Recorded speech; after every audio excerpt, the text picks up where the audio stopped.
If you've ever been made to feel small, this story is for you. If you've ever wondered when your moment will come, keep reading. And if you've ever wanted to witness the perfect collision of karma and success, well, buckle up. The sound of the slap echoed through the apartment. Not a physical slap, something worse. The slap of my backpack hitting the floor as I stood frozen in the doorway, staring at the tangled sheets and the two bodies scrambling to separate themselves. My girlfriend of 3 years, Tasha, didn't even try to cover herself. Her coworker Brad, the guy she'd sworn was just a friend, grabbed for his clothes, but Tasha just sat there, staring at me with something between annoyance and pity. "You're early," she said, like I'd interrupted a business meeting. That's how my life fell apart on a Tuesday in July. But I'm getting ahead of myself. My name's Marcus Chin. I was 27, working 2 jobs to stay afloat in San Francisco, a city that devours dreams and bank accounts with equal enthusiasm. Uber driver by day, janitor at a co-working space by night. A college graduate with a computer science degree that had somehow led me to scrubbing toilets used by people younger than me who were already millionaires. But let me back up. Let me show you how I got there. To that doorway. To that moment when everything I thought I knew about myself and my future collapsed. And more importantly, what happened next? 72 hours. Earlier. "Order for Patricia, DoorDash."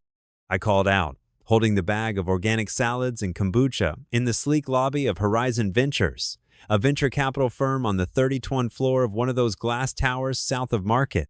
The receptionista guy with carefully styled hair and a sweater that probably cost more than my monthly rent barely looked up from his screen. "Just leave it there." He gestured vaguely toward a side table, already cluttered with delivery bags. "I need a signature," I said, forcing a smile. It wasn't true. I didn't need a signature, but sometimes pretending to need one was the only way to ensure the food actually reached the person who ordered it. Otherwise, it might sit there for hours, generating a complaint, reducing my rating, and potentially costing me this gig. The receptionist sighed dramatically and reached for my phone. While he signed, a group of women emerged from a conference room down the hall, laughing and chatting. 3 of them, all in their mid-20s, all dressed in that carefully calibrated San Francisco tech casual that somehow cost thousands of dollars to achieve. One of them tall, with long dark hair and oversized designer sunglasses perched on top of her, head glanced over at me. Her eyes did that quick up and down assessment, taking in my faded jeans, my DoorDash t-shirt, my worn sneakers. She leaned toward her friend, a blonde with immaculate red lipstick, and stage whispered, "He looks broke, like so broke." The blonde laughed, not bothering to lower her voice. "Right? Can you imagine?" The third woman, at least, had the decency to look uncomfortable. I stood there, pretending to be engrossed in my phone, pretending I hadn't heard them, but I had. And it hit harder than I expected.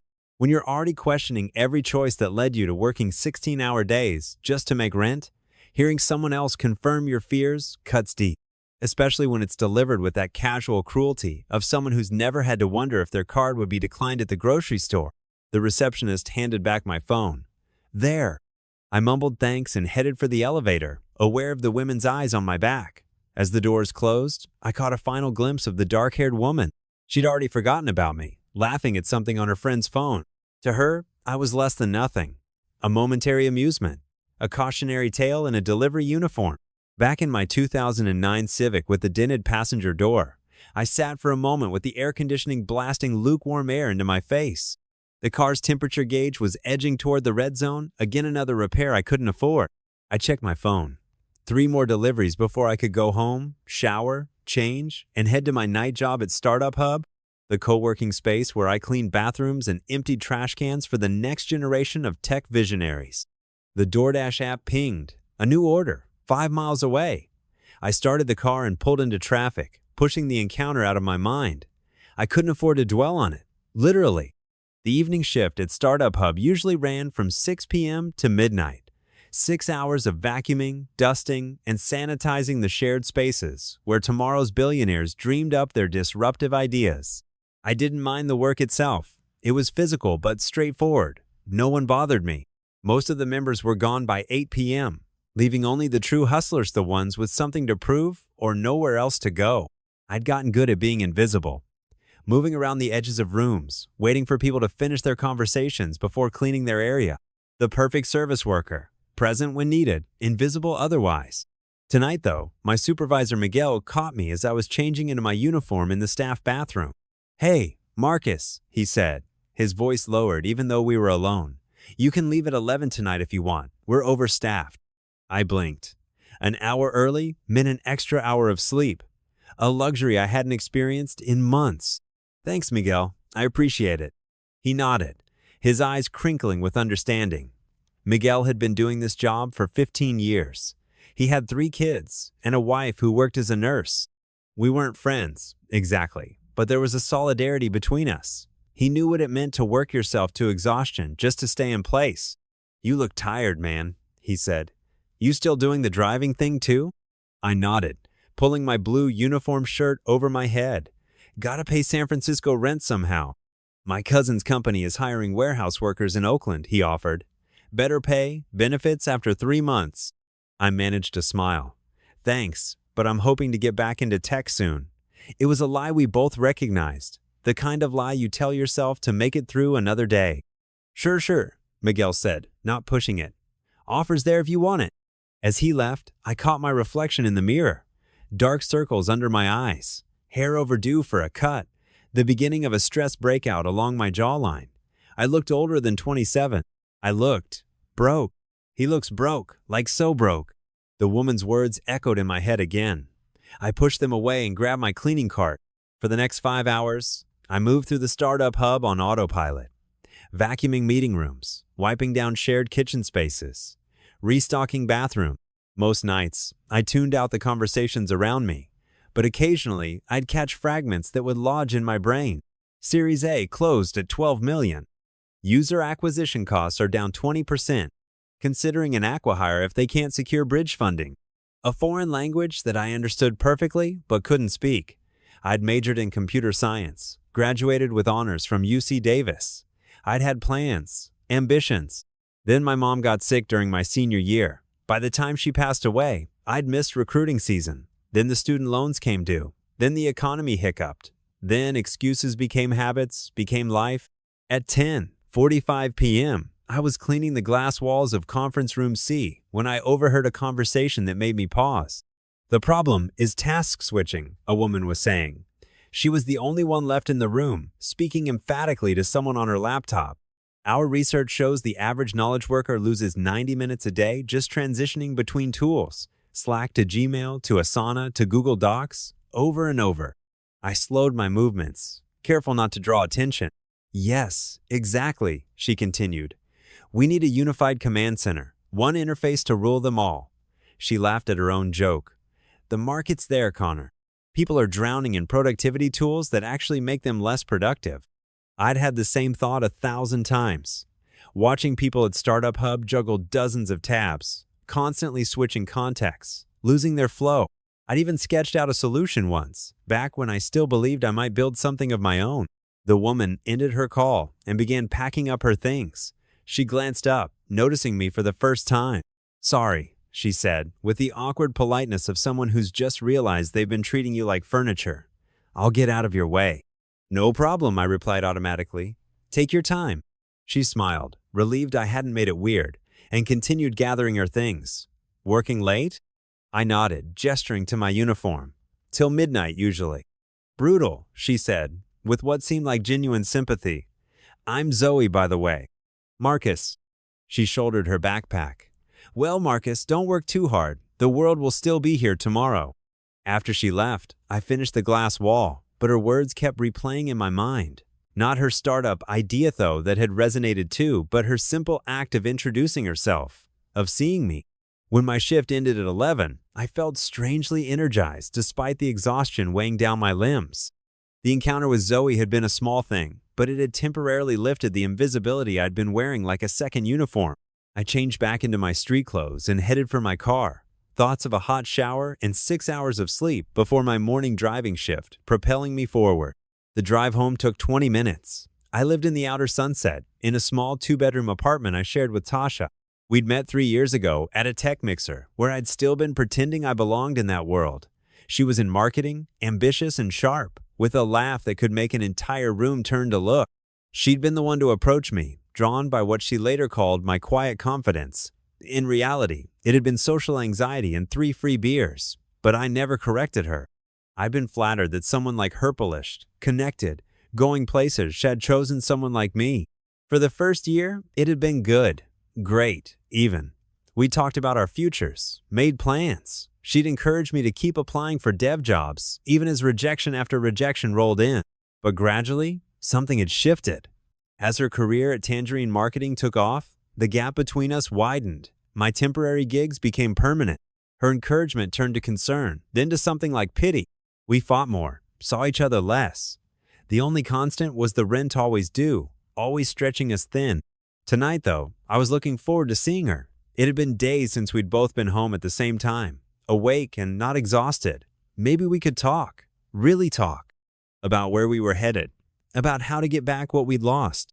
I parked on the street 2 blocks from our apartment to Miracle, find in our neighborhood, and walked the rest of the way, rehearsing what I would say to her. When I reached our building, I noticed her car was in its spot. That was unusual. She almost never beat me home, especially on weeknights. Tangerine Marketing ran their junior staff ragged, and Tasha was angling for a promotion. I took the stairs 2 at a time, suddenly eager. Maybe she'd left work early too. Maybe this was a sign we both wanted to reconnect. Our apartment was on the 3rd floor, at the end of a narrow hallway with scuffed walls and flickering fluorescent lights. As I approached our door, I noticed it was slightly ajar, a sliver of warm light spilling into the hallway. I frowned. Tasha was usually paranoid about security, triple-checking the lock even in our relatively safe neighborhood. Then I heard it. Laughter. Not just Tasha's familiar cadence, but another voice. Deeper. Male. I slowed my approach, a cold feeling spreading through my chest. More laughter. Then Tasha's voice, too low to make out the words, but with a tone I recognized. Intimate. Teasing. I should have made noise. Cleared my throat. Knocked. Given some warning. Instead, I gently pushed the door open wider and stepped inside. Our apartment was small but thoughtfully arranged. A combined living room and kitchen, then a short hallway leading to the bathroom and 2 bedrooms. We used the smaller one as a home office, though lately it had become a storage space for Tasha's overflow clothes and my neglected programming books. The laughter was coming from our bedroom. I moved quietly, not by choice, but because my body seemed to be operating on its own now, carried forward by a terrible momentum. My backpack slipped from my shoulder, hitting the floor with a soft thud as I reached the bedroom doorway. And there they were, Tasha and Brad, her coworker. The guy she'd mentioned casually in conversation for months now. The one she'd stayed late at the office with to finish a pitch deck. The one she'd texted with at dinner, smiling at inside jokes I wasn't part of. They didn't see me at first. They were lost in each other, in our bed, with the string lights I'd hung for her birthday casting a warm glow over their tangled forms. Then something my shadow, my presence, my shocked intake of breath alerted them. Brad saw me first. His eyes widened in panic, and he jerked away from Tasha, scrambling for the sheet. But Tasha just turned her head slowly, her expression shifting from surprise to something harder to define. Not guilt, not even embarrassment, just annoyance. Like I'd interrupted an important meeting by failing to knock. "You're early," she said. 3 years of history, of shared dreams and inside jokes, and making it work when nothing else seemed to. Reduced to, "You're early." Brad was still scrambling, grabbing for his clothes while trying to cover himself with the sheet, with the small coffee stain in one corner from when I'd surprised Tasha with breakfast in bed on her birthday. "I should go," he muttered, not meeting my eyes. "No," I said, my voice sounding strange and distant to my own ears. "No, I'll go." I turned and walked back to the living room, my mind oddly clear and focused. I grabbed my backpack from where it had fallen and began gathering essentials on autopilot. Phone charger, toothbrush, the framed photo of my mom that sat on the bookshelf, 2 changes of clothes. I could hear them in the bedroom hushed urgent voices, the rustle of clothing being hastily donned. I was zipping up my backpack when Tasha emerged, wearing a t-shirt and sweatpants, her hair disheveled. She crossed her arms over her chest, watching me. "Where are you going?" she asked. I looked at her, really looked at her, searching for some remnant of the woman I'd fallen in love with. The woman who'd once stayed up all night with me in the emergency room when I'd had a panic attack so severe I thought I was dying. The woman who'd believed in me when I'd stopped believing in myself. "Does it matter?" I asked. She sighed, pushing her hair back from her face. "Marcus, we should talk about this." Now you want to talk? Brad appeared behind her, fully dressed but with his shirt misbuttoned.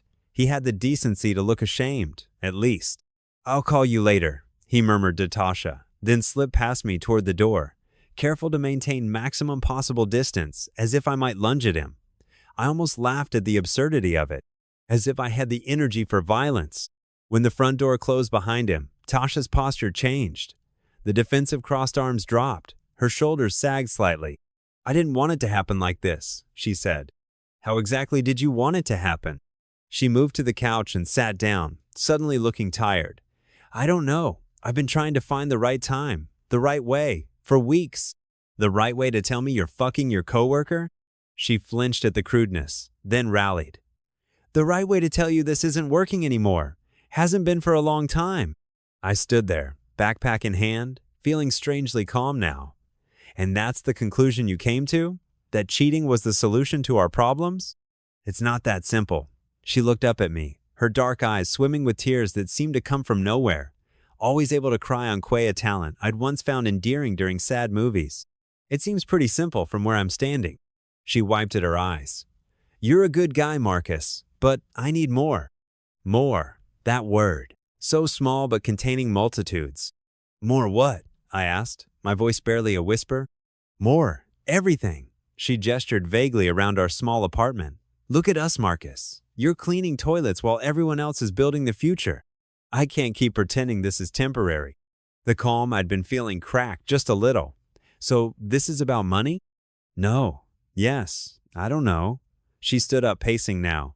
It's about direction. Purpose. You've given up, Marcus. You don't even apply for real jobs anymore. You've convinced yourself this is all you deserve. And Brad deserves more? She stopped pacing, her expression hardening. Brad has ambition. He has plans. He's not content to just survive. I nodded slowly, each word a blow but also a clarification, a terrible crystallization of thoughts I'd been avoiding. I understand, I said. And the worst part was, I did. I'd felt it myself, the slow erosion of dreams, the lowering of expectations, the compromises that become permanent. I was surviving, not living, going through motions without movement. I hefted my backpack onto my shoulder and moved toward the door. Where will you go? She asked, and for a moment I heard genuine concern in her voice. I didn't answer directly. I paid rent through the month, I said instead. It's all I can do right now. It wasn't spite. I just needed her to know I wasn't completely worthless, that I'd fulfilled at least that basic obligation. Marcus, she started, but I was already closing the door behind me. I spent that night in my car, parked behind the 24-hour gym where I had a membership. I'd bought it during one of my periodic attempts to get my life together, a 3-year contract at a steep discount, justified as an investment in my future self. Now it was just a place to shower between shifts.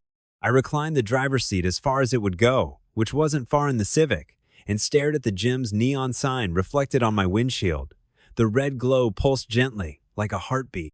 You're a good guy, Marcus, but I need more. Tasha's words kept replaying in my mind, a loop I couldn't shut off. The thing was, she wasn't wrong. Not really. I had given up, in a way. Not consciously, not all at once, but gradually. Death by 1,000 micro-defeats. Each rejected job application. Each bill I could barely pay. Each time I watched people my age or younger racing ahead while I stood still. When had it happened? When had I accepted this half-life as my destiny? Sleep came eventually, fitful and uncomfortable, broken by car doors slamming as late-night gym-goers came and went. I woke at 5 a.m. with a stiff neck and the hollow, disoriented feeling of someone whose life has fundamentally changed overnight. For a few blessed seconds, I didn't remember why I was in my car. Then it all came rushing back. Tasha, Brad, more. I sat up, rubbing my face. My phone was dead. I plugged it into the car charger and waited for it to boot up, dreading what I might find. Messages from Tasha? Nothing from Tasha? I wasn't sure which would be worse. When the screen finally lit up, there were 3 texts, all from Tasha. 8:42 p.m. I'm sorry it happened this way. 9:17 p.m. We should talk when you're ready. 11:03 p.m. I do care about you. I hope you know that. No questions about where I was. No offers of solutions. Just management of the situation. Of me. I deleted the messages without responding and opened the DoorDash app. Might as well start my shift early. At least driving would give me something to focus on besides the smoking crater where my relationship used to be. The day passed in a blur of pickups and drop-offs. I moved through it mechanically, a ghost in a DoorDash t-shirt. If customers noticed my red eyes or distracted manner, they didn't comment. In the gig economy, you're just a mechanism of delivery. Your personal tragedies are irrelevant as long as the food arrives hot. By late afternoon, I'd made enough to justify a break. I parked near Golden Gate Park and walked to a bench overlooking the Conservatory of Flowers. Tasha and I had picnicked here once, in the early days. She'd worn a yellow sundress and laughed when a squirrel stole a grape from our basket. I sat heavily on the bench and unwrapped the burrito I'd bought with my driver discount, the first real food I'd had all day. As I ate, I scrolled through my phone, not really seeing anything, just needing the distraction. A notification popped up. A calendar reminder. Tasha's marketing gala, 8 p.m. I'd forgotten.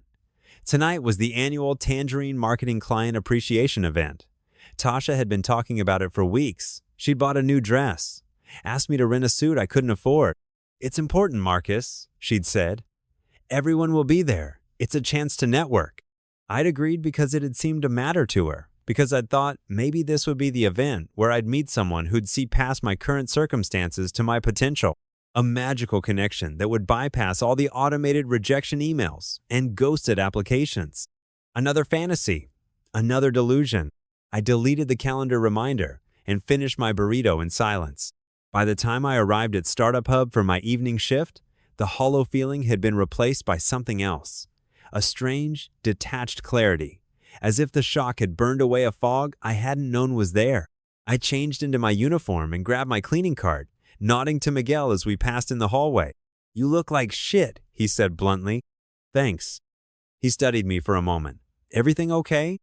I almost laughed. "Not really." Miguel waited, but when I didn't elaborate, he just nodded. "Let me know if you need anything." I appreciated that he didn't push. That was the unspoken code among people like us, the ones who kept the world running while remaining invisible within it. You offered help if you could, but respected the right to suffer privately. The first few hours of my shift passed normally. Empty trash cans, clean glass walls, restocked paper towels. The mindless rhythm of it was almost comforting. At least this made sense. At least here, I knew exactly what was expected of me. Around 9 p.m., I was vacuuming a corridor when I noticed someone in Conference Room A, the large glass-walled space we usually reserve for our premium members. It was the woman from last night, Zoe. She was alone again, surrounded by whiteboards covered in diagrams and sticky notes.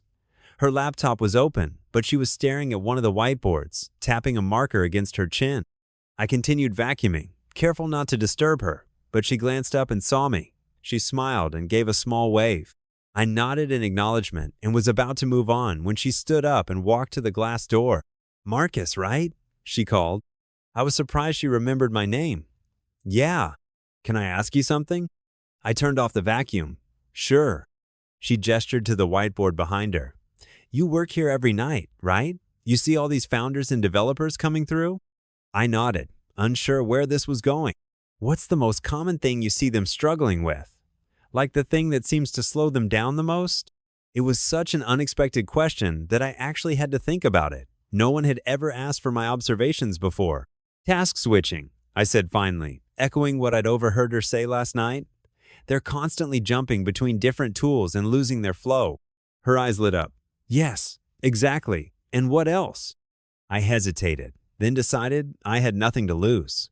Information overload. They have data coming from everywhere: analytics, user feedback, competitor research, but no good way to synthesize it.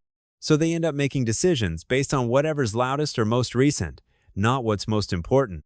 She was nodding vigorously now. "This is gold. Would you mind?" She gestured to the conference room. "I'd love to hear more of your observations." I glanced at my cleaning cart, then at my watch. I still had half the floor to vacuum. "Just for 5 minutes," she promised. "I'll make it worth your while." Curiosity won out.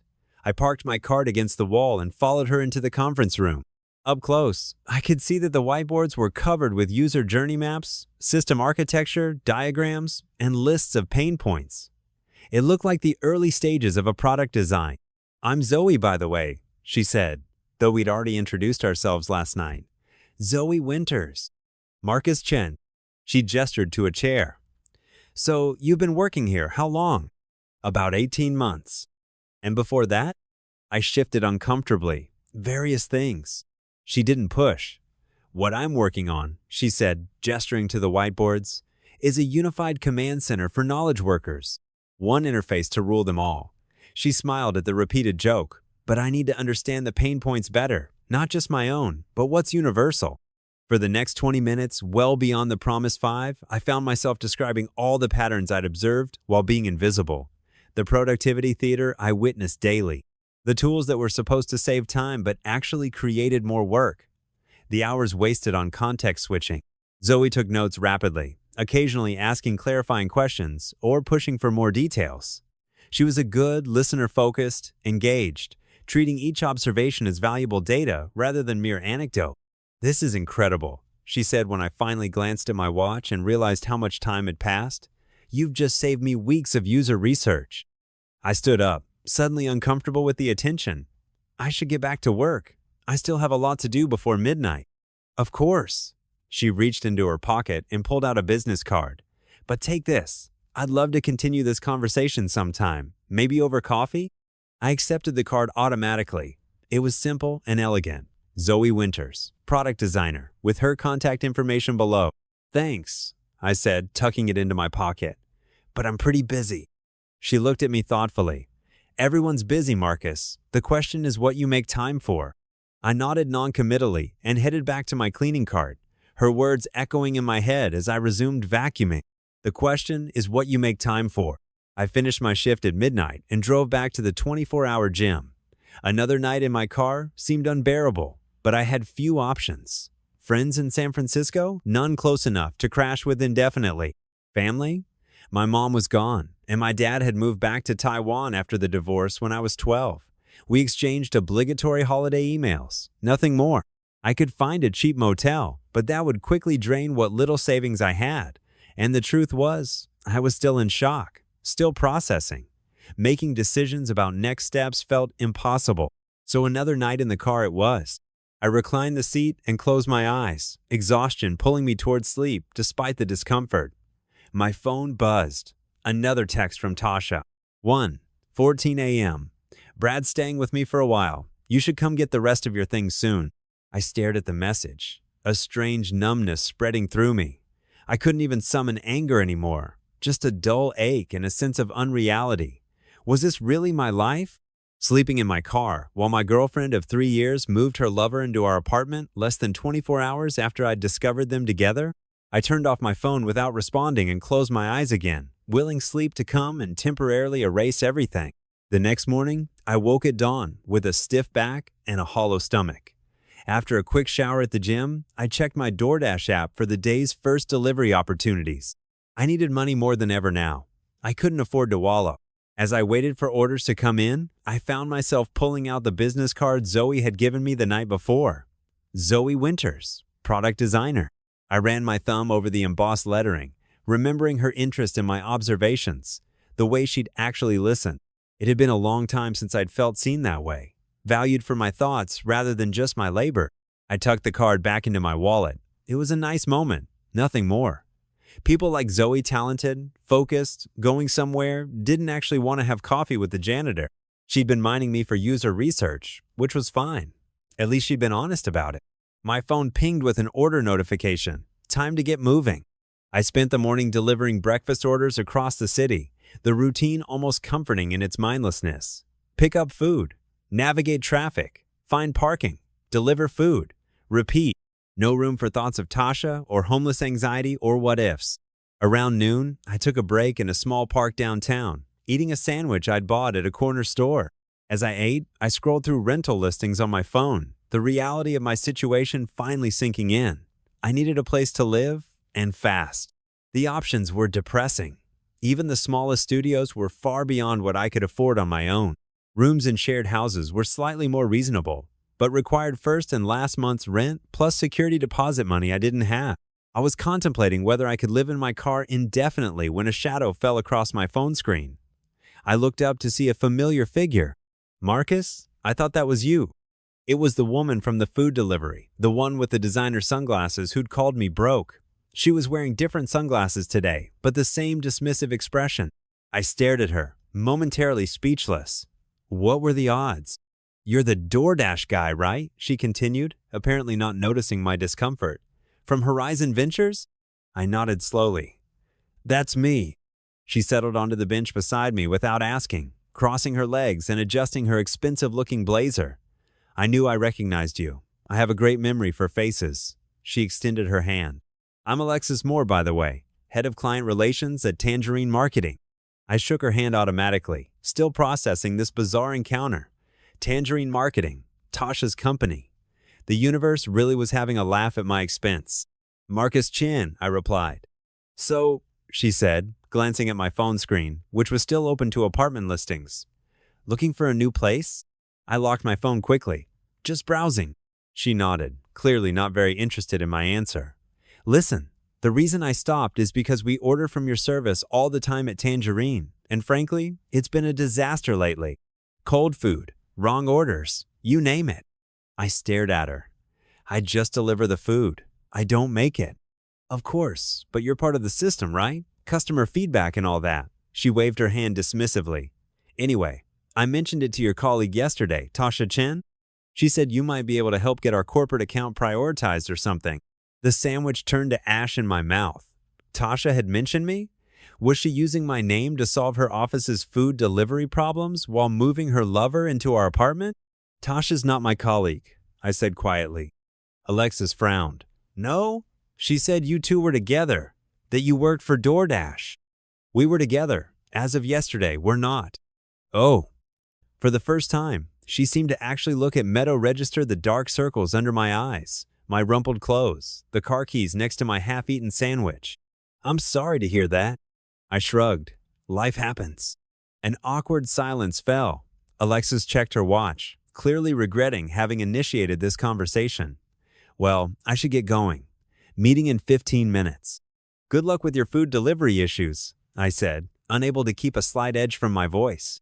She stood up, adjusting her sunglasses. Thanks. And, good luck with everything. As she walked away, I heard her mutter to herself. God, that was depressing. I watched her disappear around the corner, a strange calm settling over me.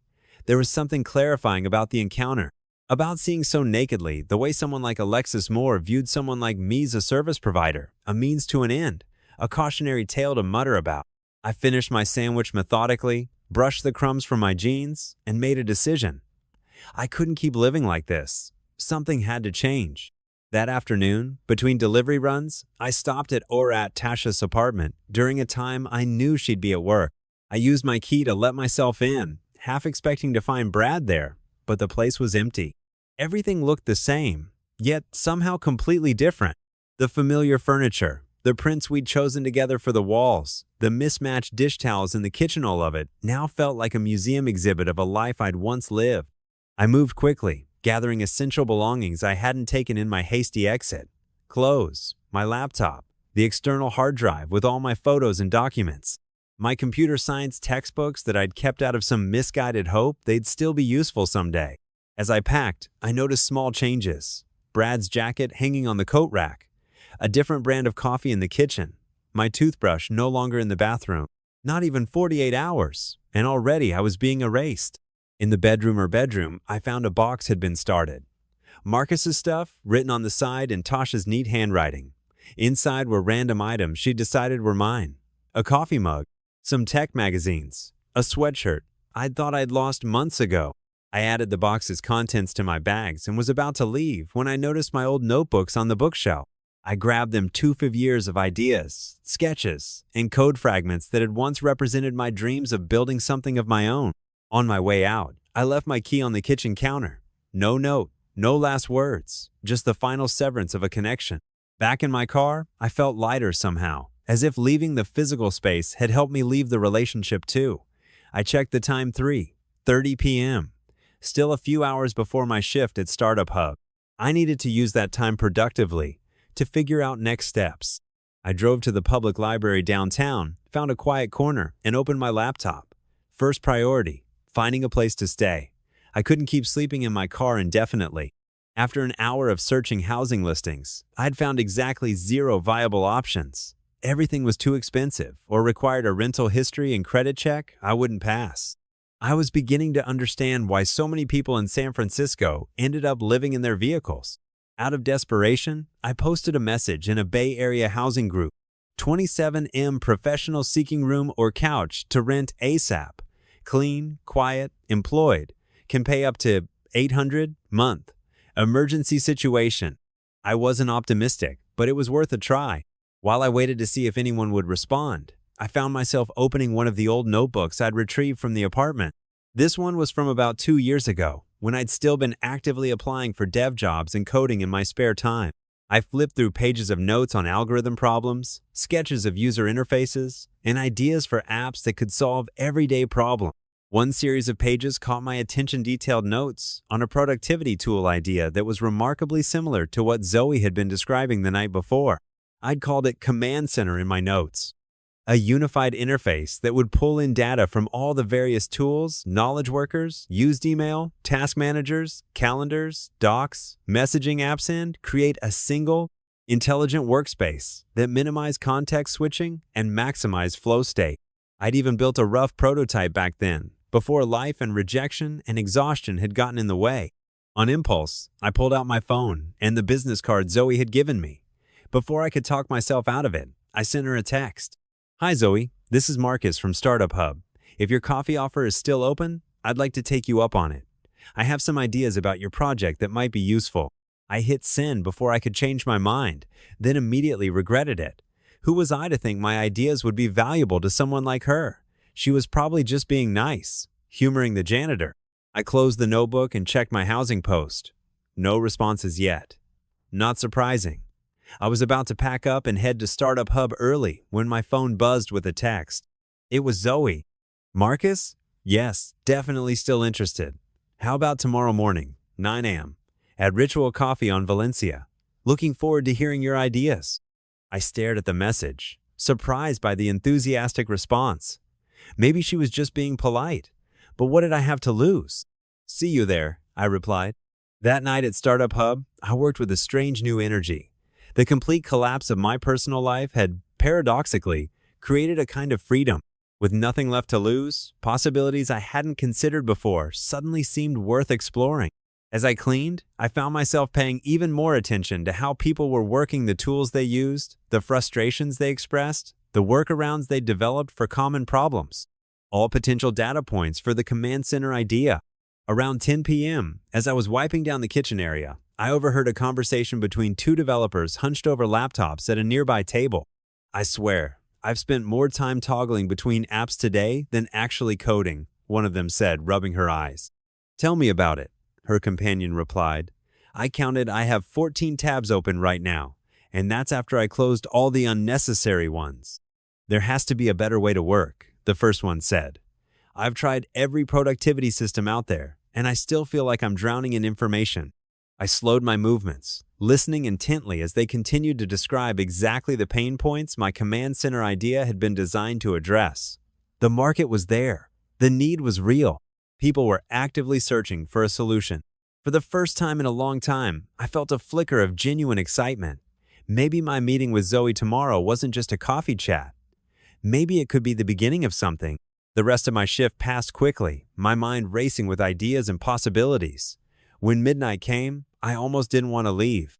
But exhaustion was setting in after 2 nights of sleeping in my car, and I needed to be somewhat coherent for my meeting with Zoe. Back at the gym parking lot, I reclined my seat and tried to get comfortable. My phone buzzed with a notification response to my housing post. "Hey, I might have a place for you. It's not fancy, just a converted garage in the outer Richmond. $700 month, available immediately. No credit check, but I'll need first month's rent up front. Let me know if you're interested." I texted back immediately, and after a brief exchange, arranged to see the place the following evening. It sounded basic, but doable step up from my car, at least. With that small victory, I finally closed my eyes and fell into the first peaceful sleep I'd had since discovering Tasha's betrayal. The next morning, I woke early, showered at the gym, and put on the cleanest clothes I had: jeans without visible stains and a plain black t-shirt that didn't look too wrinkled. Not exactly business casual, but the best I could do under the circumstances. Ritual Coffee on Valencia was a popular spot, always bustling with tech workers and creatives. As I pushed through the door at 8:55 a.m., I scanned the crowded space nervously, wondering if Zoe would actually show up. She was already there, waving from a small table in the corner. Unlike the casual startup attire she'd worn at Startup Hub, today she was dressed more formally in a simple blouse and blazer, her curly hair pulled back in a loose bun. "Marcus," she called as I approached. "I got you a coffee. Hope that's okay?" I wasn't sure what you liked, so I went with a regular drip. "That's perfect, thanks," I said, settling into the chair across from her. "Sorry about my—" I gestured vaguely at my casual clothes. She waved away my concern. "Please, this is San Francisco. I've taken meetings with billionaires wearing hoodies and flip-flops." I smiled despite my nervousness and took a sip of the coffee she'd bought me. It was good, much better than the cheap stuff I usually drank. "So," Zoe said, leaning forward with interest, "you mentioned you had some ideas about my project?" I hesitated, suddenly uncertain. Was I really about to pitch a product idea to a complete stranger? What if she laughed? What if she stole it? What if— No, I was done with what ifs. I was done with holding back out of fear and insecurity. "Actually," I said, pulling out my notebook and opening it to the command center pages, "I've been thinking about this exact problem for a while now. I call it Command Center." Over the next hour, I walked Zoe through my concept, showing her my sketches and notes, explaining the architecture I'd envisioned and the user experience I'd mapped out. As I spoke, her expression shifted from polite interest to genuine excitement. "This is incredible," she said when I finally paused for breath. "You've thought through all the key problems we were just starting to identify." "I've had a lot of time to observe," I admitted. "When you're cleaning around people working, you notice patterns." Zoe nodded thoughtfully. "But this isn't just observation. These are legitimate product insights. The architecture you're describing is elegant, simple but powerful." She tapped on one of my sketches. "And this unified command line interface, it's brilliant. It abstracts away all the complexity of multiple systems while maintaining the power of each."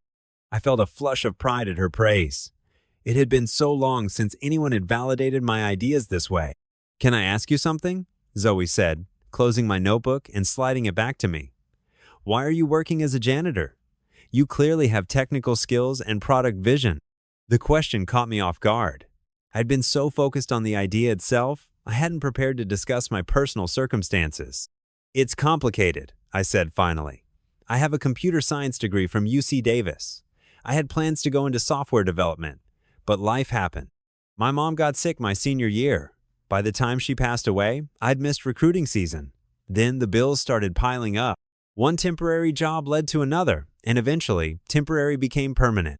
Zoe listened intently, her expression thoughtful rather than pitying. "I'm sorry about your mom," she said when I finished. "That must have been incredibly hard." I nodded, grateful for her simple acknowledgement. "So what now?" she asked. "What do you want to do with Command Center?" I blinked, surprised by the question. I hadn't really thought that far ahead. I just wanted to share it with you because it seemed like you were working on something similar.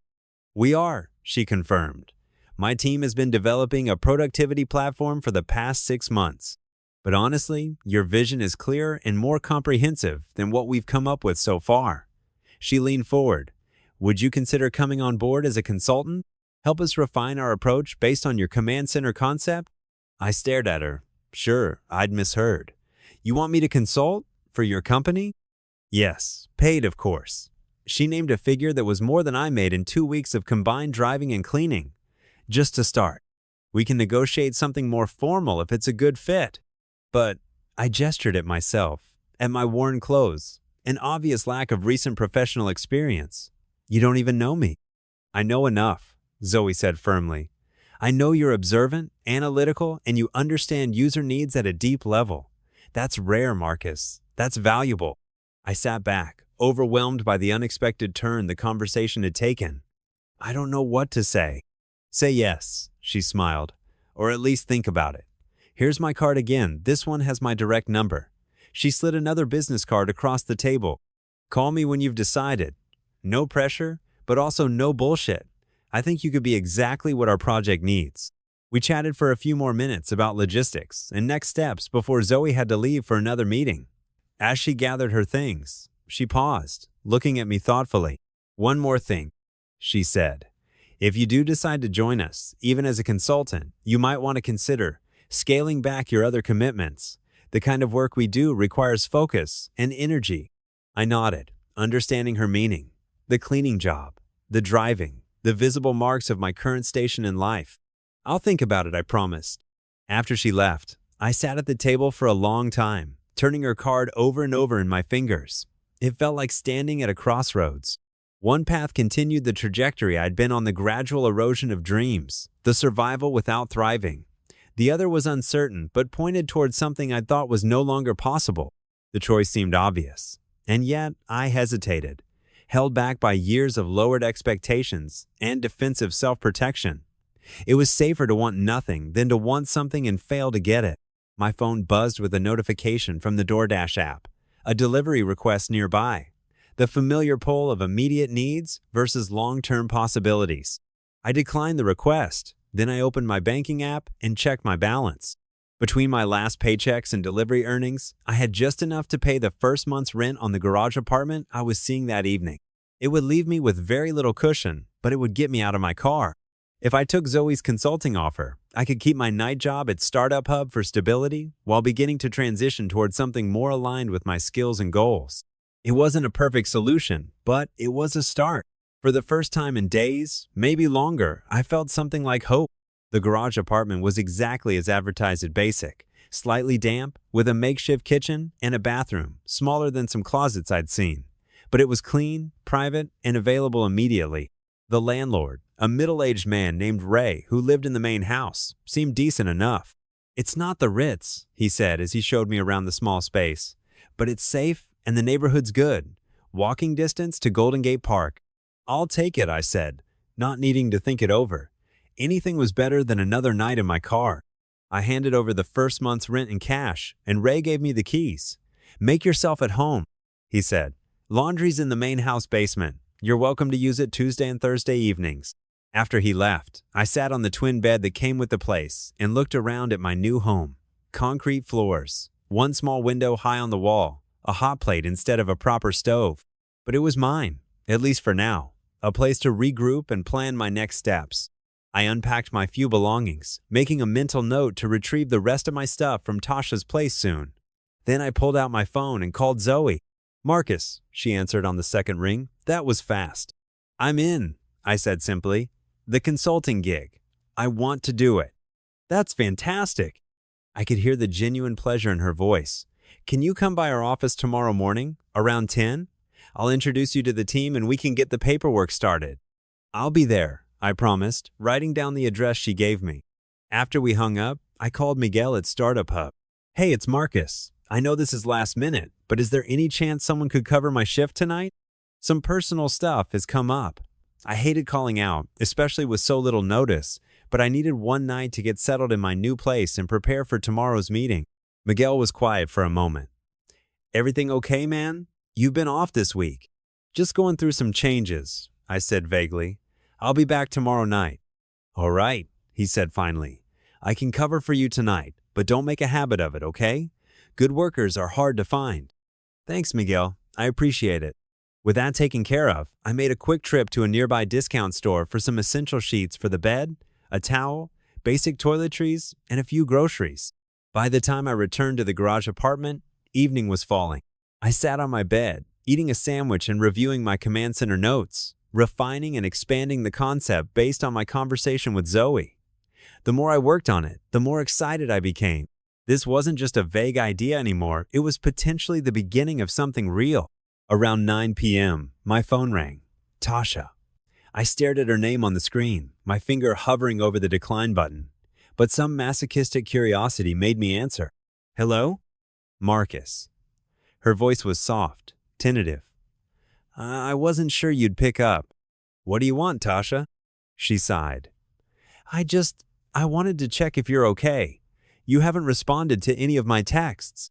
"I'm fine," I said flatly. "I found a place to stay. I'll get the rest of my things this weekend if that works for you." "Of course," she said quickly. "Whenever is good for you." A pause. I am sorry, about how everything happened.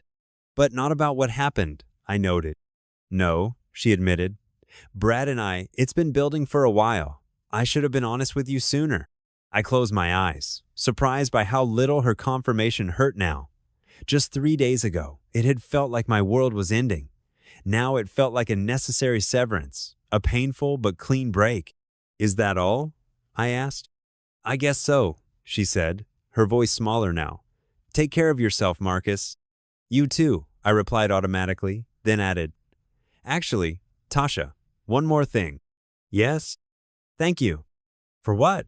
She asked, confusion evident in her voice. For being honest finally, for helping me see what I couldn't see myself, that I was stuck, that I needed more too. There was a long silence on the other end of the line. I don't understand, she said finally. I know, I replied. That's okay. Goodbye, Tasha. I hung up before she could respond, feeling strangely lightheaded. It wasn't forgiveness. I was offering not yet, maybe not ever. But it was acknowledgement, recognition that sometimes painful endings were necessary for new beginnings. I returned to my notes with renewed focus, working late into the night.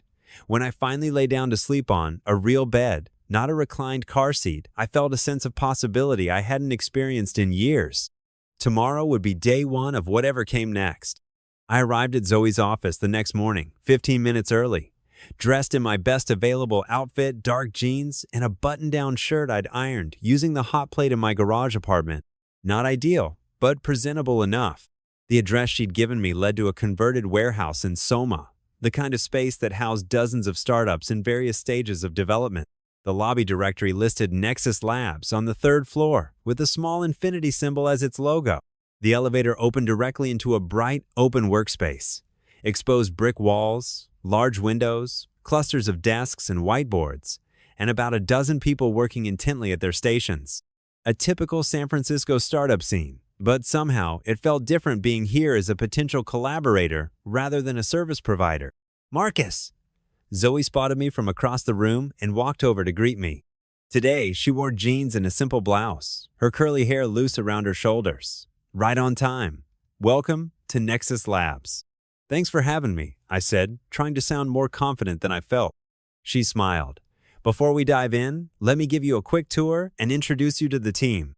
As we walked around the space, Zoe explained that Nexus Labs had been founded 2 years ago with the mission of creating tools that augment human capability without replacing human judgment. They'd released 2 smaller products so far, but their main focus now was on what they called Nexus Command, essentially the same unified productivity interface I'd envisioned with Command Center. We're a small team, Zoe explained, but that's by design. Everyone here wears multiple hats. She introduced me to the various team members, developers, designers, a product manager, a couple of business people.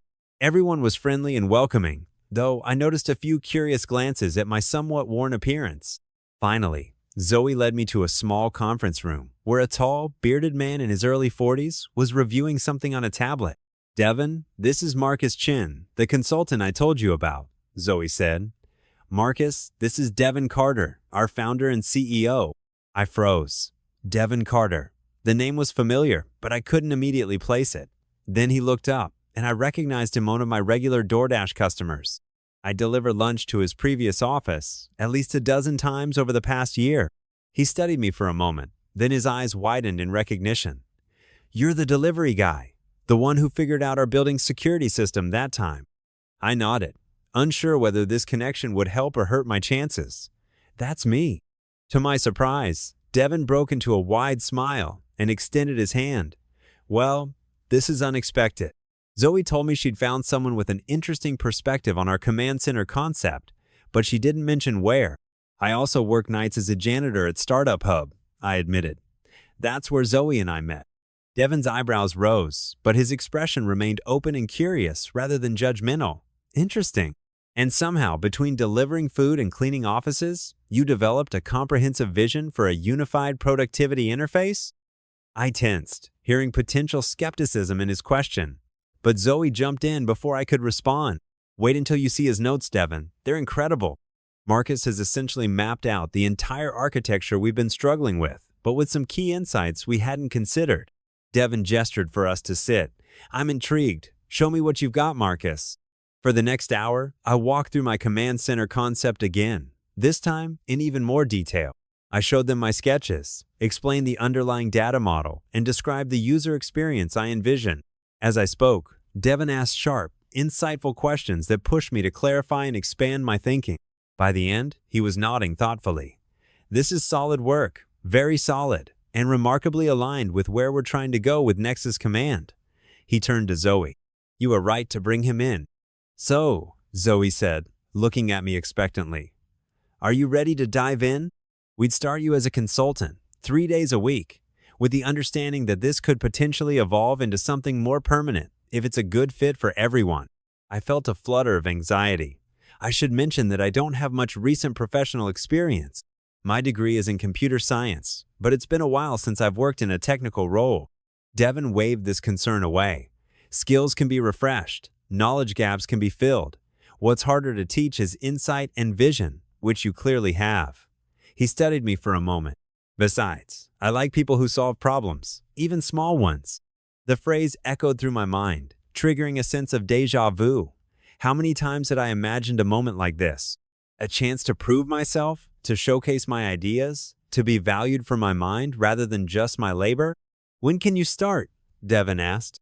The question brought me back to reality. Well, I still have my other jobs. I need the income, at least until I know this is going to work out. Devin and Zoe exchanged a glance. How about this? Devin proposed. Give us 3 full days a week, Monday, Wednesday, Friday. We'll pay you a monthly consulting fee that should offset what you'd make from your delivery job. Keep the night job for now if you need to, but I think you'll find you'll want to dedicate more time to this project as we get deeper into it. It was a fair offer, more than fair. A chance to gradually transition from survival to creation, from invisible service provider to valued contributor. I'm in, I said, extending my hand. Let's build this thing. The next few weeks passed in a blur of activity and adjustment. I kept my night job at Startup Hub but quit DoorDash, using my days at Nexus Labs to dive deep into the command center concept now officially integrated into the Nexus Command project. The team was talented and collaborative, quickly incorporating my ideas and building on them in ways I hadn't anticipated. For the first time in years, I was using my technical skills again, writing code, designing systems, solving complex problems. The rust fell away more quickly than I'd expected, my CS education and natural aptitude reasserting themselves with each challenge. Zoe proved to be an ideal creative partner, her design skills complementing my technical focus, her enthusiasm pushing me beyond my comfort zone. We spent long hours at the whiteboard together, mapping user flows and debating interface decisions. Devin was an equally impressive leader, clear in his vision, but open to input, demanding but fair. He never mentioned my unusual background or transition from service worker to consultant. He simply expected excellence and gave me the space and support to deliver it. At Startup Hub, I continued my night shifts, but with a new perspective. The cleaning was no longer my identity, but simply a temporary role I was playing while building towards something else. It made the work easier, somehow, less soul-crushing. Miguel noticed the change in me. You seem different, he observed one night as we restocked cleaning supplies. Got a new girlfriend or something? I laughed. No, nothing like that. Just pursuing some new opportunities during the day. He nodded approvingly. Good for you, man. Too smart to be cleaning toilets forever? On my 3rd Friday at Nexus Labs, Devin called me into his office before I left for the day. How's it going? He asked, gesturing for me to take a seat. Settling in okay? Better than okay, I admitted. It feels right, like I'm finally doing what I'm supposed to be doing. He nodded, as if this confirmed something he'd suspected. The team speaks highly of you, Zoe especially. She says your contributions have accelerated the project by months. I felt a flush of pride. It's a great team. I'm just happy to be part of it. Devin leaned forward, his expression turning serious. I want to offer you a full-time position, Marcus. Not as a consultant, but as our lead systems architect for Nexus Command. I stared at him, momentarily speechless. Are you sure? Very sure. He named a salary that made my eyes widen more than 4 times what I made from my combined jobs. Plus benefits, equity, the whole package. It was more money than I'd ever imagined making, at least in the near future. Enough to move out of my garage apartment. Enough to start building a real life again. What do you say? Devin prompted when I remained silent. Yes, I managed finally. Absolutely yes. He smiled. Good. We'll make it official on Monday. He extended his hand, which I shook in a daze. Welcome aboard. Officially. As I left his office, still processing the unexpected offer, I spotted Zoe waiting by my desk. Well, she asked, her expression hopeful. Did he make you the offer? I nodded, still somewhat stunned. You knew about this? She grinned. I might have strongly encouraged it. The team needs you, Marcus. I need you. Your vision is what's making this project special. I don't know what to say. Thank you for believing in me. You did all the hard. Chapter 2. The Other Side of the Glass. 6 years passed. Product Flow grew from a simple productivity app to an enterprise solution used by thousands of companies. We'd raised Series B funding, moved to a proper office in Soma, and I no longer had to drive Uber on weekends. I thought I'd put the past behind me, but life has a way of bringing things full circle. It started with a text from Devin, my investor-turned-mentor. Check your email. Opportunity too good to miss. The email contained acquisition paperwork, Tangerine Marketing. The agency where my ex-girlfriend Tasha had worked was on the verge of bankruptcy, following a scandal involving their CEO. Devin had learned they were selling for pennies on the dollar, their client list alone worth the asking price. You need a marketing arm anyway, Devin wrote. Perfect vertical integration. I hesitated, but business was business. We made the deal. 2 weeks later, I walked into Tangerine's office to address their remaining staff, mostly mid-level employees who hadn't jumped ship yet. And there she was, Tasha. Thinner than I remembered, dark circles under her eyes, staring at me from the back of the conference room like she'd seen a ghost. After my speech about new beginnings and shared visions, she approached me, hand extended professionally. I didn't know it was your company, she said quietly. I nodded. It's been a while. 6 years, 2 months. The precision surprised me. We made small talk about the acquisition, about what roles would remain. She was a senior account manager, now good at her job by all accounts. And what about? I trailed off. Brad, she supplied. He left years ago, married some startup founder, moved to Austin. Something in her voice made me ask, are you okay? She laughed a hollow sound. Remember when I said I needed more? Turns out more wasn't what I thought. Before I could respond, my phone buzzed.